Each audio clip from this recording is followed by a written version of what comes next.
There's a concept that I want to introduce to you now, a concept and a practice. It's called spontaneous awareness. Spontaneous awareness. In mindfulness practice, it describes that moment when we've become aware of the fact that we've just gotten lost in unawareness, right? So if you've ever meditated, you know this moment. So let's say you're doing a breathing meditation, right? So you're focusing your awareness on the present moment feeling of the breath. And then you go off down the rabbit hole of thinking about this, that, and the other, whatever it is. And then suddenly, kind of like spontaneously, you recall or remember the fact that you're meditating. You have like this sudden burst of awareness that lets you know that you've just been off in unawareness, off in thinking. It's that sudden burst of awareness that lets you know that you've just been off down the rabbit hole of thinking. And it's this spontaneous awareness or remembering that allows you to then choose to bring your mind back again to the feeling of your breath or whatever it is that you're focusing your meditation on. And what happens is the more you meditate, the more strengthened this capacity for spontaneous awareness becomes. So over time and with practice, it gets easier and easier to notice when you've been off, lost in thought, lost down the rabbit hole, forgetting yourself in unawareness or a type of unconsciousness. It gets easier and easier to notice when you've been off, which is what then allows us to bring ourselves back again, to refocus, to come back into awareness or consciousness. And now listen to this, why this happens, excuse me, why this happens, why this capacity for spontaneous awareness becomes strengthened over time with consistent practice is because of something called neuroplasticity. Neuroplasticity. So consistent meditation practice, which if we think about it, actually depends on the cultivation of spontaneous awareness, right? Otherwise, you just stay off down the rabbit hole the whole time you're trying to meditate and you never actually meditate. Without spontaneous awareness kicking in, we can't choose to bring our minds back to the object or the focal point for our meditation, to the breath or to the present moment sensations in the body or whatever it is that we're focusing on. And doing this again and again, meditating, which cultivates this capacity for spontaneous awareness, it actually begins to alter the brain's physical structure and functioning in the areas of awareness. This is a result of neuroplasticity, or the brain's ability to reorganize itself by forming new neural connections, new neural pathways throughout the brain based on how we're using it. So when we meditate, we're practicing spontaneous awareness over and over and over again. And it's this repetition that tells the brain to reorganize itself. In essence, improving our capacity for awareness. So what this means, and this is supported by research, is that these states and capacities of awareness that we practice during some degree of consistent mindfulness meditation can eventually become more effortless traits over time. So what starts to happen more and more consistently with practice is spontaneous awareness, or this capacity to notice yourself during times of unawareness, right? The more you practice it, the more that spontaneous awareness becomes a more effortless trait over time. It becomes more us, more of who we are as people, because we practice it. We repeat it. That's what practice is, right? And through the practicing of it, it becomes a more effortless trait over time. This is neuroplasticity. That's why I say the more time you spend cultivating consciousness or awareness, the harder it becomes for you to stay in unconsciousness or unawareness. Not that it doesn't happen, because it does. I go unconscious all the time. And truth be told, sometimes I even seek it out, right? Through social media or watching the news. But that's not really the issue here. The issue is getting lost in it. That's the problem. It's staying in those unconscious states, in those unconscious behaviors. Remember that the hallmark of the rabbit hole is that it's difficult to extricate ourselves from. And why it's so difficult is because it's hard to get conscious in the midst of unconsciousness. But that difficulty gets depleted over time as our capacity for spontaneous awareness develops and deepens and becomes more of an effortless trait of ours over time. So I'm not saying that we don't ever slip down the rabbit hole, but it becomes harder to stay there and easier to notice when it's happened. And that's what starts to make it easier to set ourselves free from it, right? To extricate ourselves from it with less time spent. Now, you should know that there's a way of meditating that helps us to specifically cultivate spontaneous awareness. Excuse me.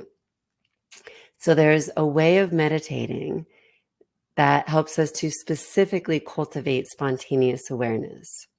So let's go back for a moment to us in that breathing meditation, right? So we're feeling our breath.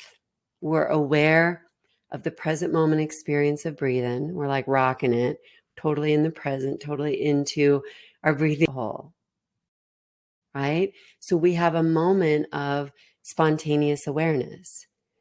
Then what a lot of us do is, and this is a really big mistake, by the way, to make in your meditation, a lot of us, instead of celebrating the fact that our spontaneous awareness just kicked in, we tend to berate ourselves for having just gone off down the rabbit hole, right? We get frustrated at ourselves for having been so distracted. It's like, what is wrong with me today? Why can't I just stay present? I'm so distracted and scattered.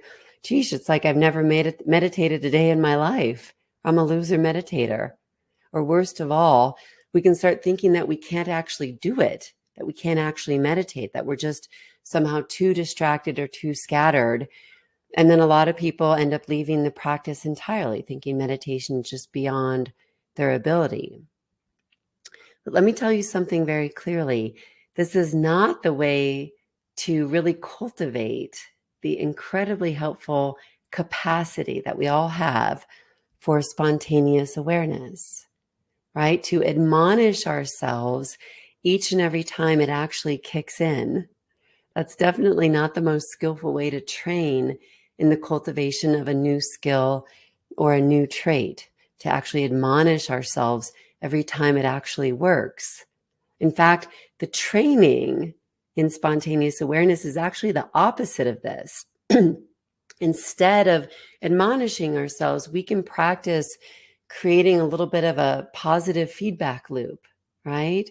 So when we go off down the rabbit hole of thinking and our spontaneous awareness kicks in to let us know that we've just been off, if we want to really cultivate that really helpful trait or capacity of spontaneous awareness, we should take a pause. We should take a moment and acknowledge the fact that our brain and our mind just did something really helpful for us, really cool to help us, right? Our spontaneous awareness just kicked in, and that's a good thing. Instead of focusing on the fact that you've just been off down the rabbit hole, we can focus on the fact that we just noticed or became aware of the fact that we were just off down the rabbit hole. Because not only is that not nothing, but it's actually everything. We can't meditate without spontaneous awareness kicking in to some degree.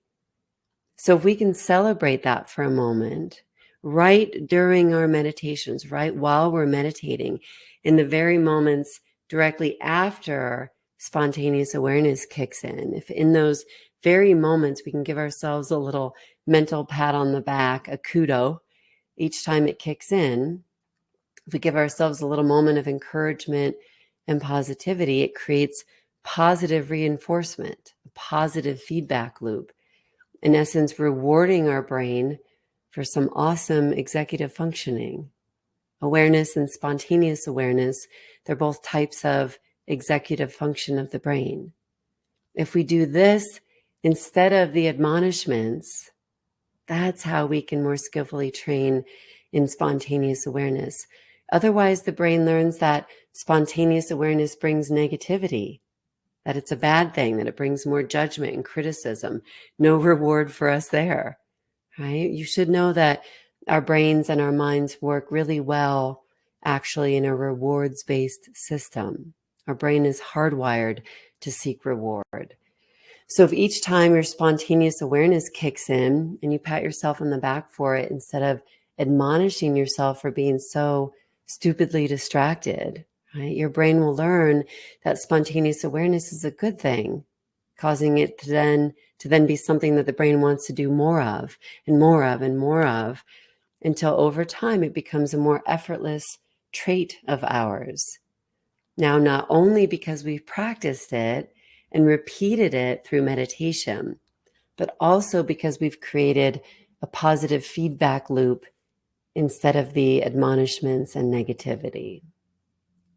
All right, so this is the first practice I'm going to take you through now, a practice of cultivating spontaneous awareness through a little dose of intentional positive feedback, through training ourselves. And great job.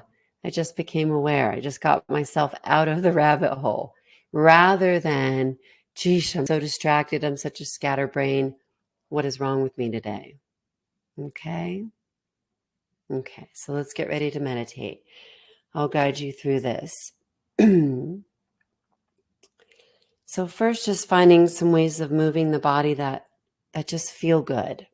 That's our only criteria right now for how we're moving the body. Just finding ways of stretching and moving that feel really good to you. So maybe it's releasing some tension from the jaw or rubbing your hands. Maybe you take a moment to rub some tension free from your brow, your forehead, your temples.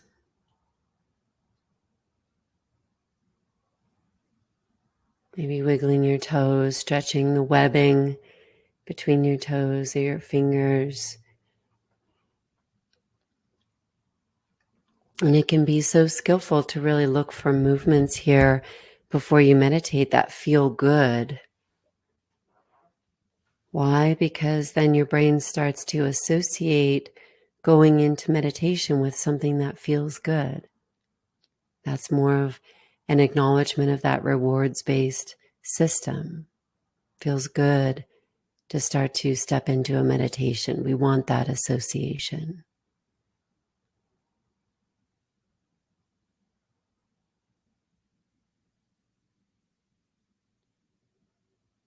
And then you can stay in movement as long as you like, or you can begin to find your posture. And I just want you to look for a way of sitting that you feel really comfortable. Comfortable and supported.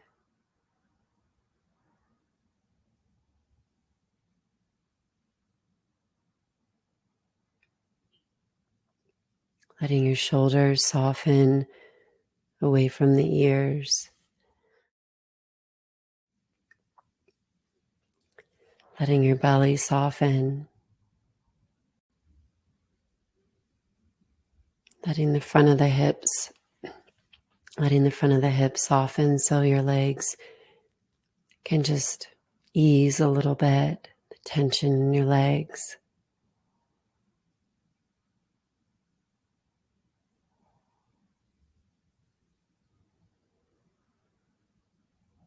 And as you're doing this, you're in essence noticing the body without me really having to even guide you into that. As you soften different parts of the body, you start to notice those parts of the body. That's a form of spontaneous awareness.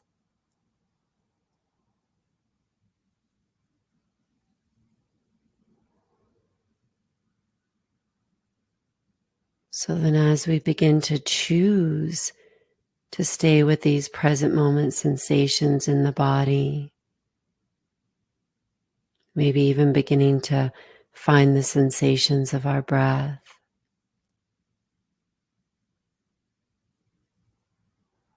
then it becomes mindfulness, which is intentional awareness, choosing to come into awareness.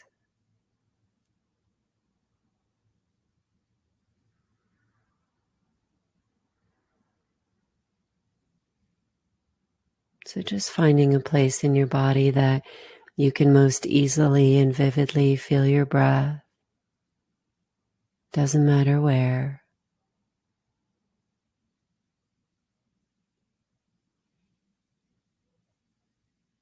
And just noticing, feeling the sensations of in-breath, the sensations of out-breath.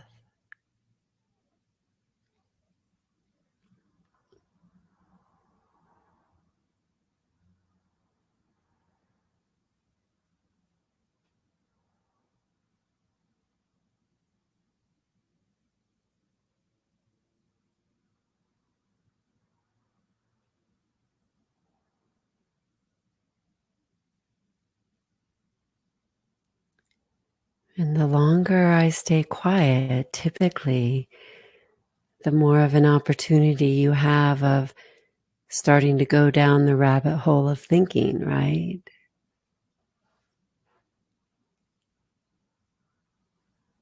So just kind of first noticing that, noticing how when we sit in silence during a guided meditation, you start to go down the rabbit hole of thinking. One thought triggering another and another, images or the harmony from a song.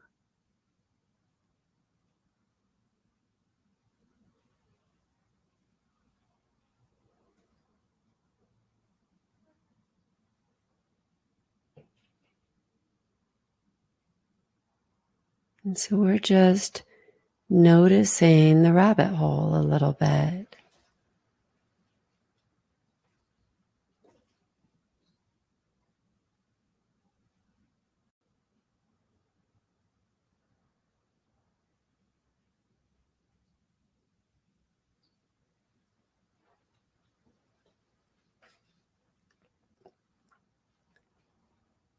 Maybe also noticing at times how you suddenly remember your breath. You remember all of a sudden to kind of come back to the feeling of your breath. That's spontaneous awareness.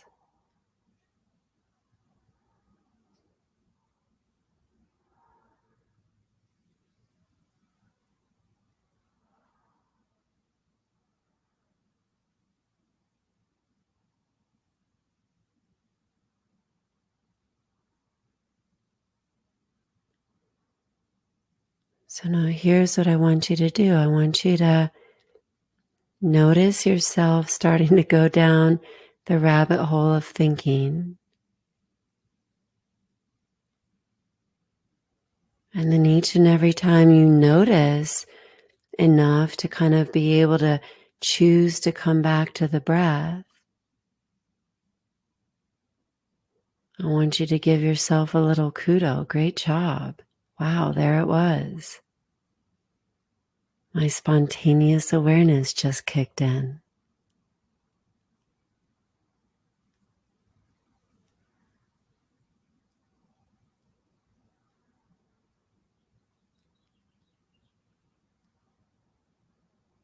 So instead of getting upset that you're so distracted, instead, we're practicing noticing how it's an act of spontaneous awareness to even notice that you've been off in the first place.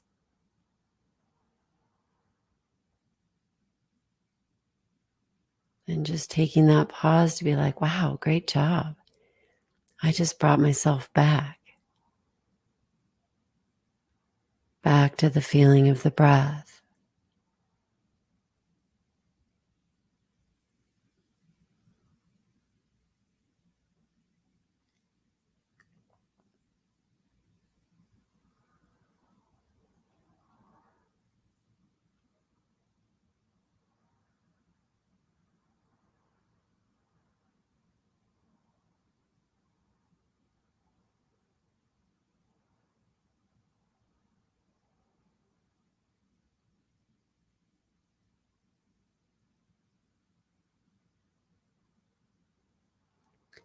Sometimes I'll say to myself, whoop, there it is.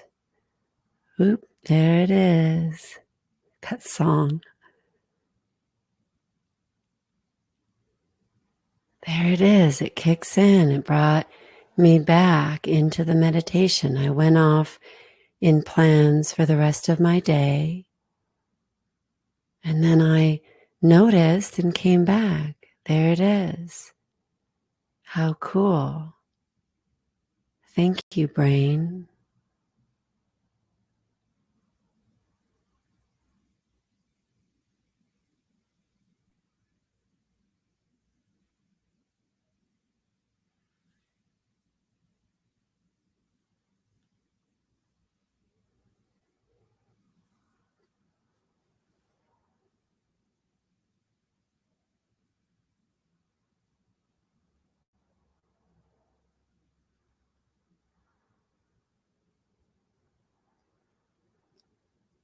And the truth of it is that the more scattered and distracted you are, the more opportunities you get to cultivate spontaneous awareness.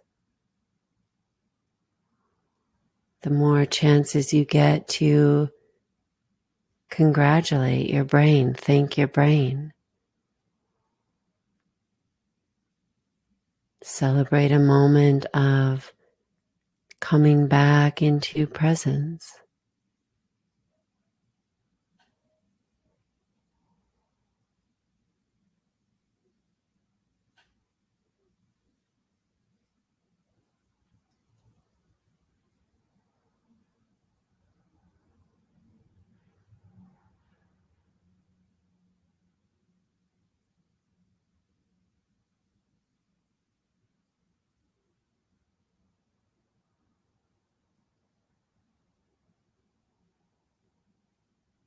Just a couple more minutes. I want you to stay with the discipline.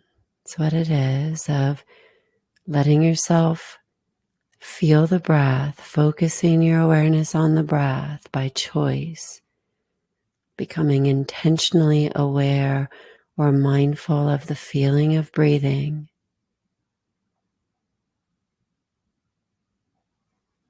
And then the mind goes off down the rabbit hole. And as soon as you notice yourself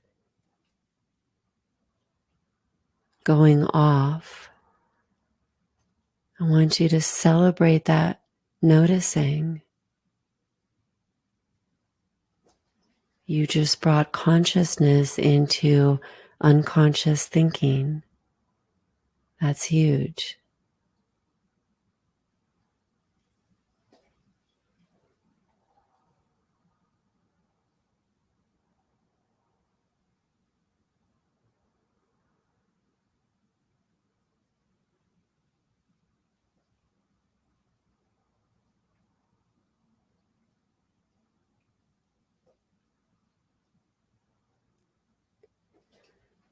Notice how it kind of changes the vibe or the energy of your meditation when part of your practice is based on celebrating, giving thanks, giving kudos to yourself. Changes the vibe.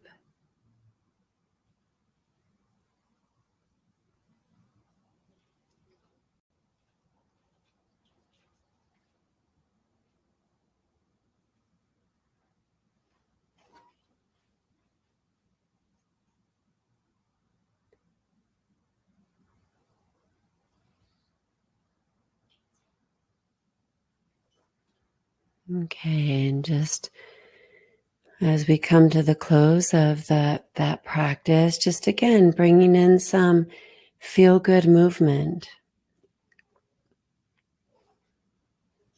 If we again acknowledge, leverage even neuroscience that shows us that the brain does good with rewards. Can you reward yourself now with a little bit of movement that just feels good, moving for the sake of feeling good?